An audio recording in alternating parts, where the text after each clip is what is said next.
Bonsoir à tous, vous êtes sur RTI 1, découvrons le sommaire de ce 20h.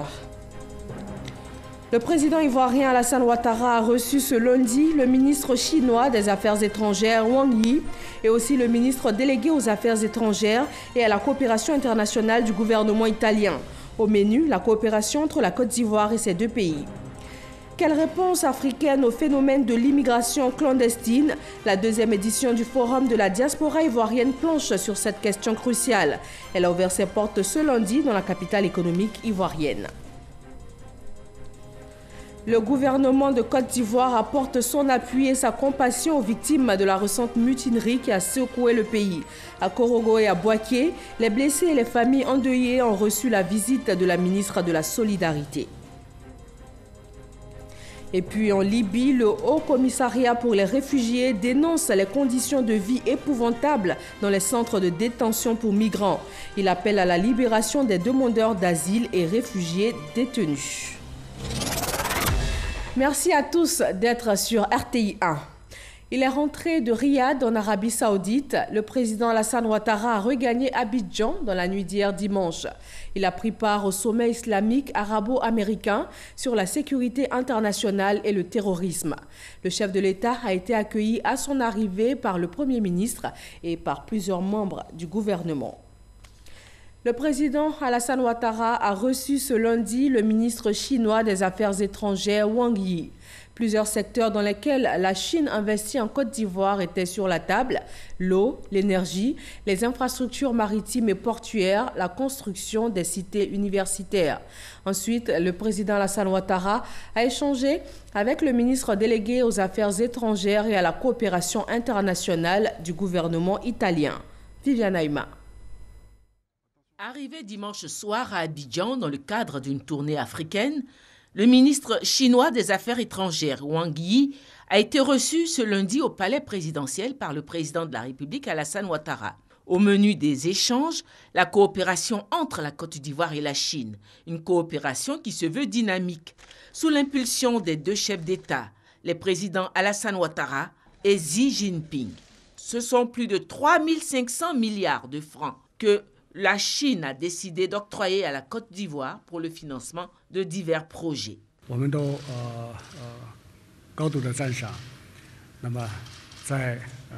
Nous apprécions hautement la coopération étroite et tous azimuts que nos deux pays ont développée ensemble dans le cadre des 10 grands projets de coopération avancés par le président Xi Jinping. Actuellement, il y a une dizaine de projets qui sont en cours de réalisation et de préparation entre nos deux pays, portant sur une valeur de 2,5 milliards de dollars US. Et si on compte encore les projets qui sont en cours de négociation avec les entreprises des deux côtés, ce chiffre est supérieur à 7 milliards de dollars US. Cela montre que la coopération mutuellement avantageuse sino-ivoirienne a encore de larges perspectives devant elle. Nous sommes tous pays en développement. La Chine et la Côte d'Ivoire travailleront en étroite unité pour préserver ensemble les intérêts des pays africains et des pays en développement. C'est avec une joie renouvelée que le président de la République, Alassane Ouattara, a reçu le représentant officiel de ce grand pays ami de la Côte d'Ivoire, qu'est la Chine. Il a émis le vœu d'un soutien de la Chine à la candidature de la Côte d'Ivoire au poste de membre non permanent du Conseil de sécurité de l'ONU pour la période 2018-2019. La Chine est un grand pays, un pays membre du Conseil de sécurité des Nations Unies. Et la Côte d'Ivoire, comme vous le savez, est candidate pour être membre non permanent du Conseil de sécurité. Et c'est donc une bonne occasion d'échanger avec M. le ministre, non seulement sur la situation nationale en Côte d'Ivoire, mais sur la situation régionale et la situation internationale. Donc c'est un grand plaisir d'accueillir M. le ministre. À la suite du ministre chinois des Affaires étrangères, le ministre délégué aux Affaires étrangères et à la coopération internationale du gouvernement italien, Mario Giro, a eu un long échange avec le président de la République, Alassane Ouattara. Illustration des excellentes relations que l'Italie a avec la Côte d'Ivoire, le ministre italien a souligné tout l'intérêt de son pays pour l'éligibilité de la Côte d'Ivoire au fonds mis en place par l'Union européenne pour soutenir le développement des pays africains face au phénomène de migration des populations vers l'Europe. J'ai raconté au président comment l'Italie s'est battue pour que la Côte d'Ivoire soit considérée à l'intérieur du fonds de la Valette, soit le fameux fonds Trust Fund pour l'Afrique. Maintenant, c'est chose faite. C'est une chose que j'avais promis au président et on l'a obtenue. On est en train de travailler ensemble avec le gouvernement sur la question de la gestion commune des flux migratoires et le travail avance bien. On a prévu aussi un business forum ici avec les entreprises italiennes. On va voir si on va le faire avec une visite institutionnelle ou on va le faire à part. Au total, 2 audiences qui reflètent l'excellente image que la Côte d'Ivoire a à l'extérieur. Wang Yi, le ministre chinois des Affaires étrangères, a aussi été reçu aujourd'hui par le ministre ivoirien de l'intégration et des Ivoiriens de l'extérieur. Une séance de travail achevée par une conférence de presse conjointe à l'Hôtel Ivoire. Ali Koulibaly et Wang Yi ont relevé l'importance pour les 2 pays de densifier la coopération. Le ministre Ali Koulibaly représentait aux côtés de la délégation chinoise à Montano, ministre des Affaires étrangères. Le vice-président ivoirien a pris part ce lundi en Inde à la séance inaugurale du Forum sur la coopération Afrique-Inde en marge des assemblées annuelles de la BAD. Il s'agit de donner une nouvelle impulsion au partenariat Afrique-Inde en vue de la transformation du continent africain. Awa Touré. Pays émergent, l'Inde se positionne de plus en plus comme un acteur majeur du développement du continent africain à travers un partenariat stratégique. Et c'est à juste titre que cette édition du Forum sur le partenariat Afrique-Inde a choisi de mener la réflexion sur les partenariats pour l'industrialisation et l'intégration plus forte de l'Afrique dans les chaînes de valeur.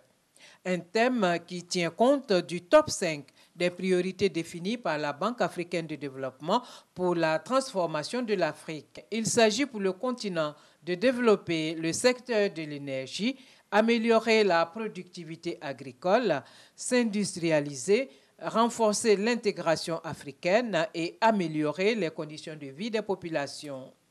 Des défis que la BAD entend relever avec l'aide de pays émergents comme l'Inde. Le partenariat déjà dynamique entre l'Afrique et l'Inde doit, selon le vice-président Daniel Kablan-Duncan, s'amplifier et se diversifier au regard des opportunités d'investissement sur le continent. En accélérant l'industrialisation, l'Afrique pourra avancer plus rapidement et progresser dans les chaînes de valeur internationales.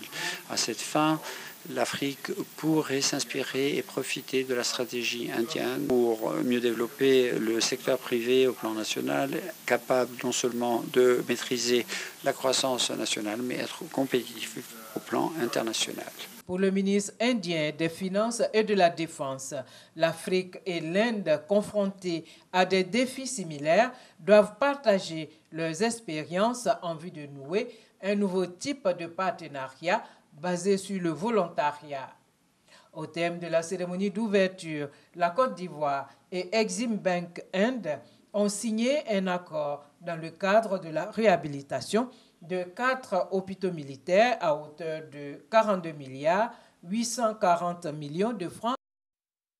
Quelle réponse le continent africain peut-il apporter au phénomène de l'immigration clandestine? La 2e édition du Forum de la diaspora ivoirienne a planché sur cette question cruciale. Elle a ouvert ses portes aujourd'hui lundi dans la capitale économique ivoirienne, Abidjan. Alexis Ouedraogo.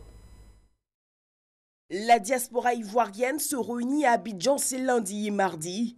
Objectif, croiser les idées sur l'amélioration des perspectives de retour au pays ou encore d'investissement. Nous sommes présents aujourd'hui parce que nous pensons que nos problèmes doivent être considérés.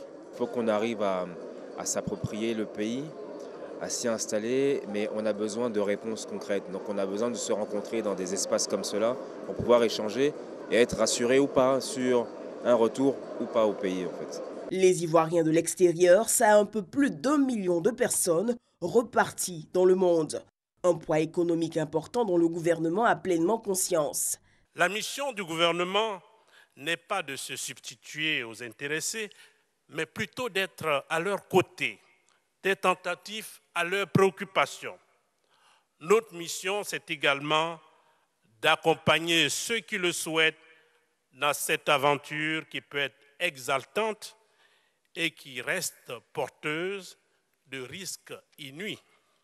Autre sujet clé, celui de l'immigration clandestine. 13 000 présumés ivoiriens auraient récemment été accueillis sur les côtes italiennes. Ces assises s'essayeront à proposer des solutions au problème. Pour le gouvernement ivoirien, chacun de nos compatriotes compte. Nos compatriotes vivant à l'extérieur, dont le nombre est estimé à plus de 1 240 000, constituent une frange importante de la démographie localisée aux 4 coins du monde. Cela nécessite que soient menées des réflexions profondes et sérieuses pour sa prise en compte. Et c'est tout le sens de la rencontre qui nous réunit ce jour. Je reste convaincu que la richesse des débats et réflexions qui seront suscités au cours de ces 2 jours feront germer des idées et des propositions d'action à la hauteur de nos attentes. Le Forum de la diaspora ivoirienne refermera ses portes demain.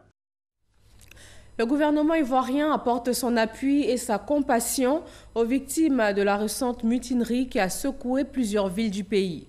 À Korogo, la capitale du Poro, les blessés et les familles endeuillées ont reçu la visite de la ministre de la Femme, de la Protection de l'Enfant et de la Solidarité. Kader Sogodogo. Une semaine après la mutinerie de certains soldats de l'armée ivoirienne, le président de la République et le gouvernement apportent le réconfort de la nation aux victimes. Korogo, la ministre de la Femme, de la Protection de l'Enfant et de la Solidarité, après un échange avec le Premier ministre, se rend au chevet des blessés. Une prise en charge jusqu'à la guérison totale et la somme de 150 000 francs en guise de transport est remise à chacun des blessés. Après les blessés, la ministre visite les familles des 2 personnes qui ont perdu la vie. Elle a symboliquement remis la somme de 1 million de francs CFA à chaque famille. Une contribution pour l'organisation des obsèques. Une mission pour surtout prôner le pardon et la cohésion sociale. La violence ne mène à rien, sinon à des dégâts humains, des dégâts matériels, des pertes en vie humaine. Et malheureusement, il y a eu 2 décès, des blessés à qui nous venons de rendre visite pour apporter la compassion du gouvernement et puis souhaiter que ce genre de situation ne se répète pas. Un geste salué par les blessés et les familles endeuillées. À Boaké, la famille de l'ex-combattant Issouf Diawara, décédé, a été visitée par Mariétou Kouné, toujours avec le même objectif, apporter la compassion de l'État de Côte d'Ivoire. Et sur place à Boaké, après avoir visité la famille, elle a été à la levée de corps de l'ex-démobilisé Issouf Diawara. Il a perdu la vie lors des récents mouvements de revendication des hommes en armes. La ministre a exprimé la compassion du gouvernement à la famille et à l'ensemble des démobilisés qui ont réitéré leur volonté de contribuer au maintien d'un climat de paix en Côte d'Ivoire. Kader Sogodogo. Ce lundi, Boaké. Levée de corps de l'ex-combattant Issouf Diawara. La ministre de la Femme, de la Protection de l'Enfant et de la Solidarité, Mariétou Kouné, est présente. Elle apporte la compassion du président de la République, Alassane Ouattara, et celle de l'ensemble du gouvernement. Issouf Diawara, faut-il le rappeler, a perdu la vie lors de la récente mutinerie que le pays a connue. Le président de la République, son Excellence Alassane Ouattara, que vous appelez tous votre papa, m'envoie vous porter le message de la compassion de toute la nation ivoirienne, le message de compassion de l'État de Côte d'Ivoire. Ce matin, je suis là pour dire Yako à tout le monde. C'est vrai que Diawara est parti, ça vous touche, vous les ex-combattants, mais ça touche toute la nation. Les démobilisés, tout en appréciant cette démarche, manifestent le désir de contribuer à une Côte d'Ivoire où il fait bon vivre. Alassane Ouattara, c'est notre président, c'est notre père. Nous avons l'obligation de protéger la Côte d'Ivoire, de protéger la paix. Parce que cette paix-là, nous, la guerre est derrière nous. N'imaginez pas un instant, celui qui vous a menti, celui qui continue de vous mentir que nous voulons déstabiliser ce pays, c'est qu'il se trompe. Issouf Diawara a été inhumé au cimetière municipal de Boaké peu avant 12 heures.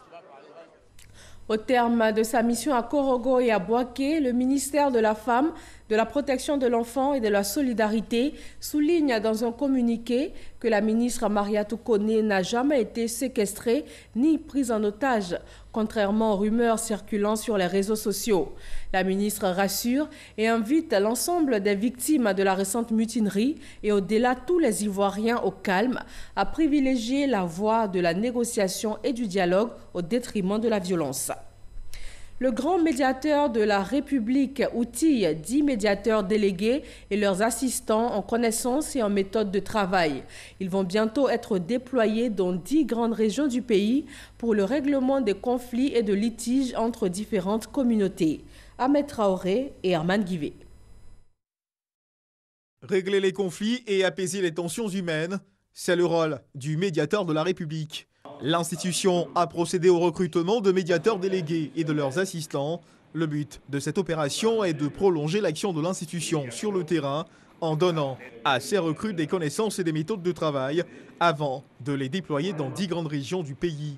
Il s'agit de personnes qui doivent couvrir l'ensemble du territoire, chacun dans une circonscription de compétences et qui correspondent aux grandes régions de notre pays et où chacun devrait pouvoir être à pied d'œuvre. Abidjan, Abangourou, Bandou Koubouaké, Daloa, Dimbokro, Korogo, San Pedro, Mans et Odiéné sont les chefs-lieux des différentes régions retenus pour le déploiement de ces recrues. Les médiateurs délégués et leurs assistants auront également pour mission la prise en compte de la dimension droits de l'homme dans le traitement de leurs dossiers. Le ministre de l'Agriculture et du Développement rural est en mission en Afrique du Sud pour les préparatifs du Sahara 2017, le salon de l'agriculture et des ressources animales. Mamadou Sangofoa Koulibaly est allé organiser la participation du pays invité d'honneur de la 4e édition du Sahara. Serge Collet. Dans l'agenda de la délégation ivoirienne en campagne de promotion du Sahara 2017 figure en bonne place le salon sud-africain du machinisme agricole et de l'élevage de Nampo à Botaville. L'Afrique du Sud est le pays invité d'honneur de l'édition 2017 du Sahara et cette vaste tribune se présente comme une opportunité d'échange interactif. Objectif, mobiliser les institutions ainsi que les acteurs du secteur privé agricole autour du Sahara. Nous sommes en contact avec plusieurs structures privées sud-africaines et les négociations sont bien avancées. Nous allons pouvoir, à travers cette coopération entre le secteur privé sud-africain et le secteur privé ivoirien et l'État de Côte d'Ivoire, booster l'investissement agricole. Puissance agricole et économique de la sous-région ouest africaine, la Côte d'Ivoire ambitionne de transformer à l'horizon 2020 au moins 50% de sa production. L'Afrique du Sud, de l'avis du ministre de l'Agriculture, peut lui être d'un apport appréciable. Par la voix de son ministre de l'Agriculture, de l'Hydraulique, de la Pêche et de la Forêt, le pays invité d'honneur se dit prêt à donner tout son sens à ce modèle de partenariat sud-sud. Africa as a continent should begin to work together. Il est nécessaire que nous nous donnons la main afin d'améliorer le quotidien de notre population et de nos peuples. Nous avons l'expertise sud-africaine qui est prête et que le gouvernement va encourager à se mettre en rapport avec l'expertise ivoirienne pour pouvoir transformer les produits ivoiriens et aussi pour pouvoir travailler ensemble sur la possibilité d'expandre les capacités sur le continent. Visite guidée, rencontre avec les industriels du secteur agricole, identification des investisseurs cibles ont meublé cette journée. Le commissariat général du Sahara a pu se faire une idée de son casting. Vous voyez tous ces équipements qu'on vient de voir. Ce sont des choses que tout le monde peut utiliser. Regardez sur ce kakémono, vous avez vu cette dame qui utilise cette petite pompe pour pouvoir irriguer, pour pouvoir utiliser les fertilisants pour alimenter sa production. C'est des choses comme ça que nous voulons amener chez nous. Nous avons parlé avec les exposants, nous leur avons dit que le Sahara leur offre une plateforme, un marché de plus de 300 millions d'habitants. Une semaine durant, le ministre Sangofoa Koulibaly et sa délégation vont s'atteler à préparer au mieux la venue de l'Afrique du Sud en Côte d'Ivoire. La 4e édition du Salon international de l'agriculture et des ressources animales d'Abidjan se tient du 17 au 26 novembre prochain. Djibrosso, département de Séguéla, dans le centre de la Côte d'Ivoire. À chaque campagne de commercialisation, les jeunes collectent une centaine de tonnes de cacao, mais ils rencontrent d'énormes difficultés. Soro Corona et Kader Sogodogo sont allés à leur rencontre. Boake Bamba est acheteur de cacao à Djibrosso depuis plus de 5 ans. Pour cette campagne intermédiaire au titre de l'année 2017, le négociant a déjà acheté 40 tonnes de fèves de cacao. On a eu 22 tonnes l'année passée. Cette année, on a eu 43 tonnes. Il y a effectivement la production de cacao et des bières dans la zone actuellement. C'est quelque chose de visible. Djibrosso, localité située à l'extrême nord de la région de Ourodougou, voit pousser plusieurs plantations de cacao. On a vu les gens, ils sont en train de faire. Nous, on a dit que vraiment, on va essayer chez nous ici, parce qu'il y a des forêts ici. On a essayé. Le cacao peut reçu au nord de la Côte d'Ivoire, précisément à Djibrosso. Le cacao n'est pas la seule spéculation cultivée à côté de l'anacarde et du coton. L'EVA a déjà fait son entrée à Djibrosso. Boake Bamba saigne son champ depuis 2 ans. Quand j'ai vu EVA à Daloa, j'ai pris un peu pour venir essayer.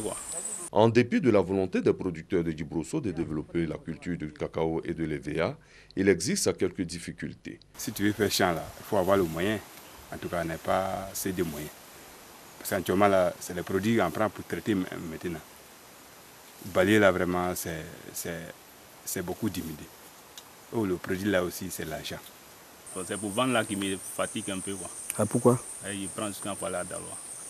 Bon, pour le moment, moi, je n'ai pas code pour aller vendre pour moi. Quand je prends comme ça, il va à Daloa, il m'a donné à mon frère qui sont là-bas. Comme ils ont des codes là-bas, ils vont aller vendre pour moi. Nous demandons beaucoup d'appui au niveau des secteurs plus spécialisés tels que le conseil du café cacao, parce que les champs ne sont pas faits selon les normes. Et donc là, je pense que ça joue beaucoup plus sur la productivité. Avec le soutien technique à des structures spécialisées du monde paysan, l'introduction du cacao et de l'EVA sera un atout pour le développement agricole de Djibrosso.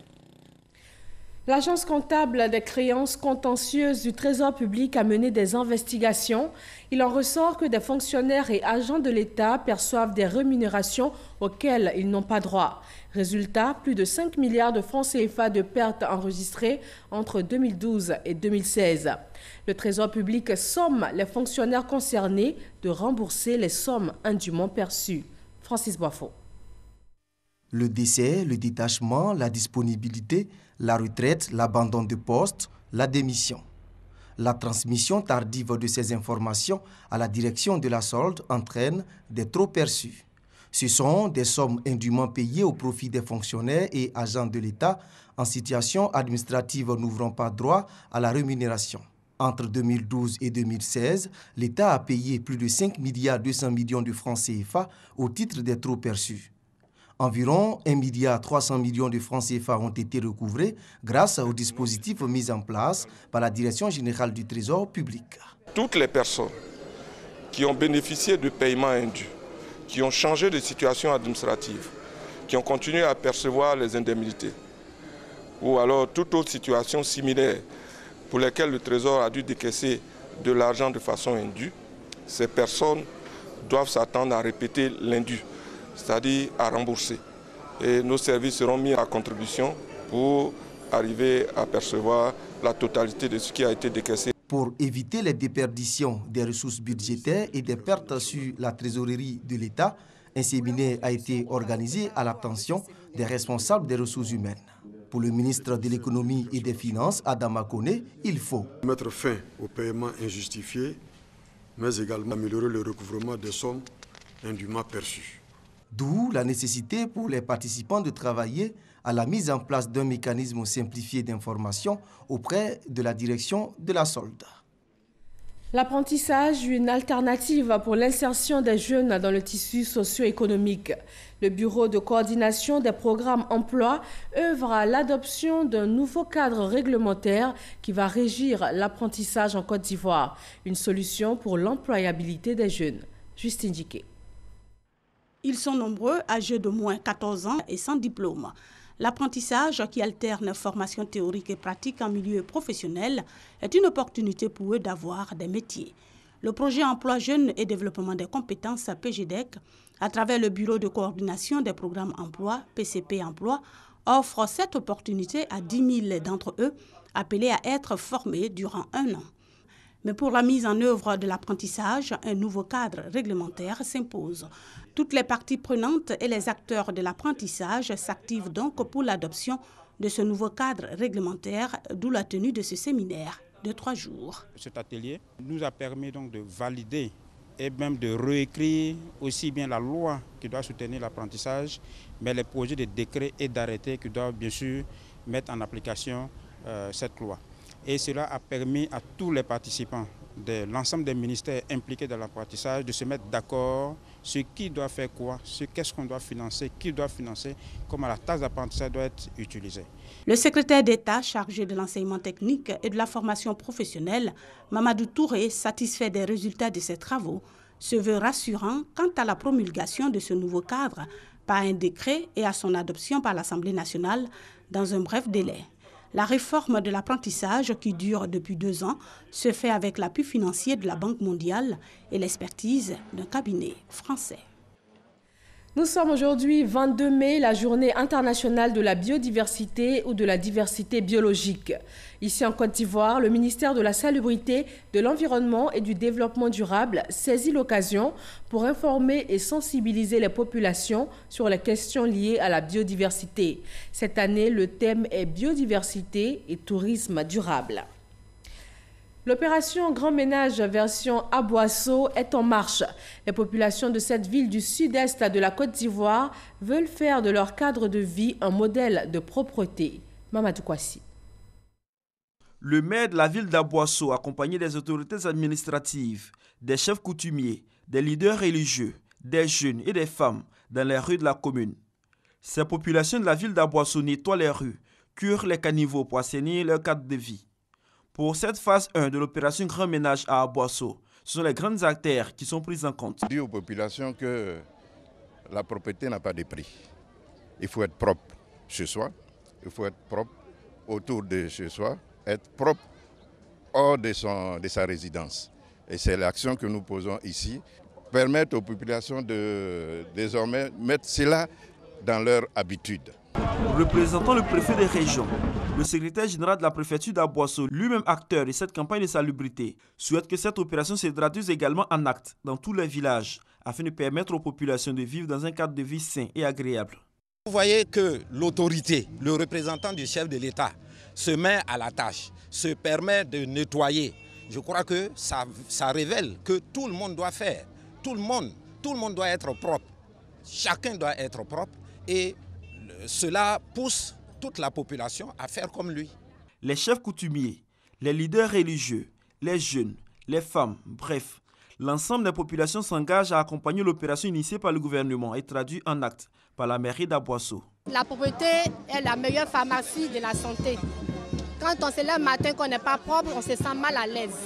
Donc une femme ou un homme qui se lève le matin et qui ne tient pas son environnement propre n'est pas en bonne santé. Donc c'est la sensibilisation que nous lançons au niveau de la jeunesse et dans nos différents quartiers. La relève de cette opération Grand Ménage sera assurée par le comité de gestion des quartiers et des villages pour l'entretien de leur cadre de vie. En Libye, le Haut Commissariat pour les réfugiés dénonce des conditions de vie épouvantables dans les centres de détention pour migrants. Il appelle à la libération des demandeurs d'asile et réfugiés qui sont détenus. Herman Guivet. En visite en Libye depuis sa prise de fonction en 2016, Filippo Grandi, le chef du Haut Commissariat pour les réfugiés, le HCR, dresse un sombre tableau des conditions de vie des migrants interceptés en mer par les patrouilles libyennes. Conditions de vie qu'il présente comme épouvantables dans les centres de rétention. J'ai visité l'un de ces centres à Tripoli. Les conditions de vie sont épouvantables. D'ailleurs, il y a également un autre problème.